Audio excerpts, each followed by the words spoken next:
ময়মনসিংহ আসবো।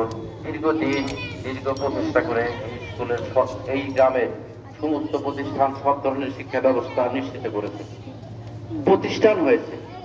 কিন্তু প্রতিষ্ঠান আরো দেশের অন্যান্য বড় বড় সুনামধন্য প্রতিষ্ঠানের মতো এখনো অতটুকু সুনাম অর্জন করতে পারেনি। তাই আমরা যারা এই অ্যালামনাই অর্গানাইজেশনের সদস্য আমরা যারা আছি, আমরা চেষ্টা করতেছি যেন আমাদের এই চন্দ্রকাতি গ্রামের সকল শিক্ষা প্রতিষ্ঠান এবং আশেপাশের সমস্ত গ্রামের যত শিক্ষার্থী আছে সবাইকে একটা মানসম্মত লেখাপড়া করে একটা শিক্ষার পরিবেশে নিয়ে যাওয়ার জন্য আমরা আগামীতে টার্গেট নিয়েছি। প্রাথমিক বিদ্যালয়ের প্রথম শ্রেণী থেকে আমরা নার্সিং করব, যেন এই ব্যাচ থেকে উঠে আসা প্রত্যেকটা ছাত্র যেন আমাদের ডাক্তার ইঞ্জিনিয়ার হয়, এই আশা ব্যক্ত রেখে আমি আমার সংক্ষিপ্ত বক্তব্য এখানে শেষ করছি। ধন্যবাদ। বাংলাদেশ আমরা পাশে আছি, সকলের দোয়া সহযোগিতা চাই, সকলের সুস্বাস্থ্য দীর্ঘায়ু কামনা করে আমার কথা শেষ করছি। সকলকে ধন্যবাদ। আসসালামু আলাইকুম। আজকে এই ছাত্রদের মাঝে বৃক্ষরোপণ অভিযান এর সঙ্গে জড়িত সকল দায়িত্বশীল সদস্যবৃন্দ, সভাপতি, সেক্রেটারি, অ্যালামনাই অ্যাসোসিয়েশনের সদস্যবৃন্দ এবং আমার সামনে দণ্ডায়মান প্রাথমিক বিদ্যালয় হতে শুরু করে মাদ্রাসা, হাই স্কুল, সকল আমার প্রাণপ্রিয় ছাত্ররা, আসসালামু আলাইকুম। একটা কথা হলো যে আমাদের অ্যালামনাই অ্যাসোসিয়েশন কর্তৃক যে দায়িত্বশীল ভূমিকা নেওয়া হয়েছে তার প্রথম শর্তটাই হলো শিক্ষা ব্যবস্থার উন্নতি করা। আমরা এলাকায় শুধু চন্দ্রকাতি না, আমাদের স্কুল, কলেজ, মাদ্রাসা সঙ্গে সম্পৃক্ত যতগুলো গ্রাম আছে প্রত্যেকটা গ্রামেই আমাদের এই উদ্যোগ চলবে।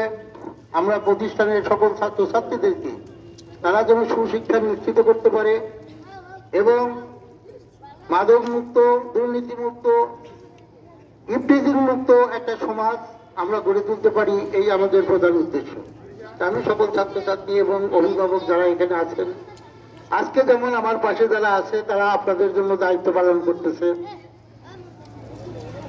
আমরা আজকে এই চারার মাধ্যমে আপনাদেরকে একটা উদাহরণস্বরূপ, এটা হলো উদাহরণস্বরূপ যে একটা চারাকে যেমন পানি দিতে হবে, সার দিতে হবে, রক্ষণাবেক্ষণ করতে হবে, পোকা ধরলো কিনা দেখতে হবে, এরপরে সে আস্তে আস্তে বড় হবে, আস্তে আস্তে ফল দেবে, সেই ফল আমরা খাবো, যেটা আমাদের শরীরের সেই ভিটামিনের অভাব পূরণ করবে। ঠিক তেমনি ভাবে একটা বাবা মা তার সন্তানকে জন্ম দেওয়া থেকে শুরু করে তারাও কিন্তু তোমাদেরকে এমনি ভাবেই লালন পালন করতেছে, তোমাদের যখন যা প্রয়োজন, তোমাদের প্রয়োজন মিটাইতেছে। সবকিছু করার পরে তোমরা যখন বড় হবা, তোমরা যখন উপার্জনক্ষম হবা, তোমরা যখন সংসার জীবনে চলে যাবে, তখন তোমাদের আবার তোমাদের সন্তানদের প্রতি তোমাদের একটা দায়িত্ব এসে যাবে। পাশাপাশি এই আজকে যারা এখানে উদ্যোগ নিয়েছে এরা এই এলাকার সন্তান, তারা আজকে ভেবেছে যে আমরা যদি একটু সক্রিয় হই, আমরা যদি একটু সমাজের মানুষের দিকে তাকাই বা ছাত্রছাত্রীদের লেখাপড়ার প্রতি তাদের অভিভাবকদেরকে উদ্বুদ্ধ করি অথবা ছাত্রদেরকে উদ্বুদ্ধ করি, তাই তারা কি করবে, ভালোভাবে লেখাপড়া করবে। ভালোভাবে লেখা করে একটা ছাত্র ভালোভাবে লেখাপড়া করলে সে উচ্চশিক্ষিত হবে। এই উচ্চশিক্ষিত মানুষটাই এলাকার জন্য কিছু করবে, তাহলে আমার এলাকার ভবিষ্যৎ উন্নয়ন হবে। আমি সকল ছাত্রছাত্রী অভিভাবকদের অনুরোধ করবো যে দেখেন, আমরা যে উদ্যোগটা আমাদের ছেলেরা নিয়েছে আমরা তাদেরকে সাধুবাদ জানাই এবং তাদের কর্মকাণ্ডকে সহযোগিতা করার জন্য আমরা আপ্রাণ চেষ্টা করি। তারা যেন তাদের এই কর্ম দক্ষতার মধ্য দিয়ে সমাজের বিভিন্ন স্তরে মেধাবী ছাত্রছাত্রী, দারিদ্র এবং ঝরে পড়া শিশুদেরকেও শিক্ষামুখী করে শতভাগ শিক্ষার ব্যবস্থা এই এলাকায় আমরা করতে পারি, এটা আমরা দেখব। পাশাপাশি আমি একটা অনুরোধ করব, আজকে যারা এই অনুষ্ঠানের আয়োজন করেছে তাদের আরো কিছু উদ্দেশ্য আছে। আমাদের গ্রামে অনেকগুলো প্রতিষ্ঠান, আমরা যদি এইখানে ছাত্রছাত্রী দিই এবং তাদের প্রতি যদি নজর রাখি এবং তাদের সুশিক্ষার ব্যবস্থা করি, তাহলে আমরাও মনের কাছে একটা দায়বদ্ধতা আমাদের দূর হবে যে আমাদের এলাকার প্রতিষ্ঠানগুলোকে আমরা সুন্দরভাবে চালাইতে পারতেছি। আজকে তোমরা একটা লক্ষ্য করো যে আজকে সিরাজগঞ্জ থানার মধ্যে চণ্ডীদাসগাতি সৈয়দ আকবর আলী উচ্চ বিদ্যালয় পঞ্চম স্থান অধিকার করেছে রেজাল্টের দিক থেকে। প্রথম স্থানে বেল হাই স্কুল, দ্বিতীয় স্থানে সালে হাই স্কুল, তৃতীয় স্থানে সবুজ কানন, চতুর্থ স্থানে পিটিভি। এই চারটাই শহরের মধ্যে। এখানে যারা লেখাপড়া করে তারা আমাদের সিরাজগঞ্জের যেটা মাখন দুধ থেকে যেমন মাখন তৈরি হয় সেরকম মাখন গুলোকে তারা নেয়। তারা প্রতিটা ছাত্রের পিছনে 4টা 5টা দাও, 4টা 5টা প্রাইভেট, কোনো কোনো ছাত্র 7টা 8টা প্রাইভেট দিয়ে তারা লেখাপড়া করায়। একটা ছাত্রের পিছনে একজন অভিভাবক 50-60 হাজার টাকা প্রতি মাসে খরচ করে করার পরে আমাদের গ্রাম অঞ্চলে আমাদের বাবা মার সাধ্য নাই যে একটা ছেলেকে 2টা বা 3টা প্রাইভেট দিয়ে পড়ায়। কেউ হয়তো একটা শিক্ষকের কাছে পড়ে, কেউ স্কুলে কোচিং করে, কেউ বাড়িতে লেখাপড়া করে। তোমরা যে রেজাল্ট সিরাজগঞ্জে চণ্ডীদাস করেছে, এই জন্য আমরা স্কুল কর্তৃপক্ষ, শিক্ষকদেরকে এবং ছাত্রছাত্রী সকলদেরকে আমরা অভিনন্দন জানাই তাদের কৃতকর্মের জন্য। পাশাপাশি আমি সকলের কাছে অনুরোধ করব, তোমরা যারা ছাত্রছাত্রীরা এখানে এই প্রতিষ্ঠান থেকে পাশ করে বেরিয়েছো, আমাদের আর একটা প্রতিষ্ঠান আছে সৈয়দ আকবর আলী আইডিয়াল কলেজ। আমাদের এখানে অনেক ভালো ভালো শিক্ষক রয়েছে। বিগত দিনগুলোতে এই কলেজের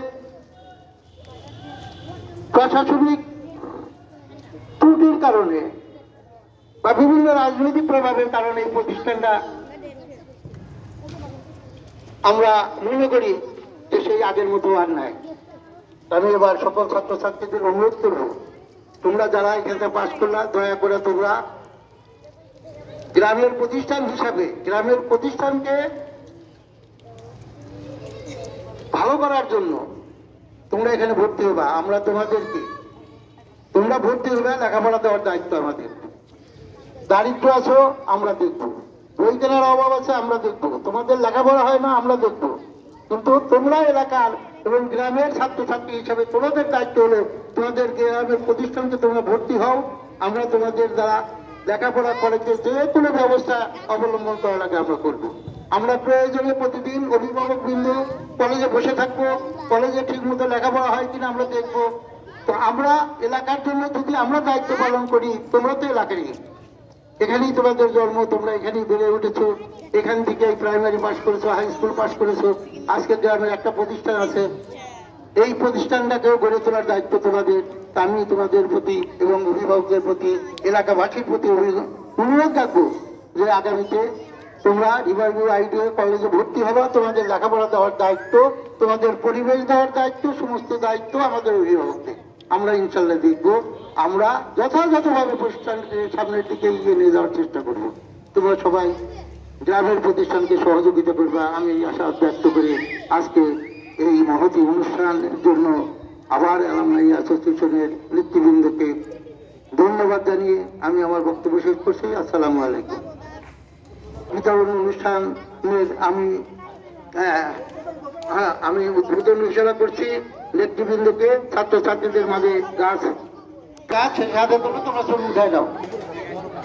আচ্ছা, সবাই এলা ইন্দিরা না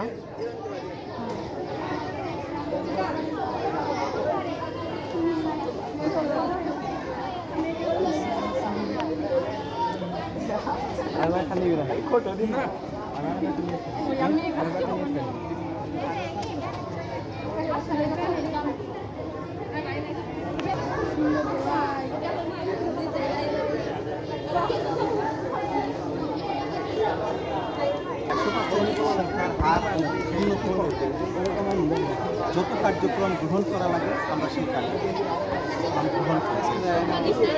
এরই অংশ হিসেবে আমরা আমাদের এই তৃতীয় বার্ষিকীতে, প্রতিষ্ঠা বার্ষিকীতে আজকে আমাদের এই আয়োজন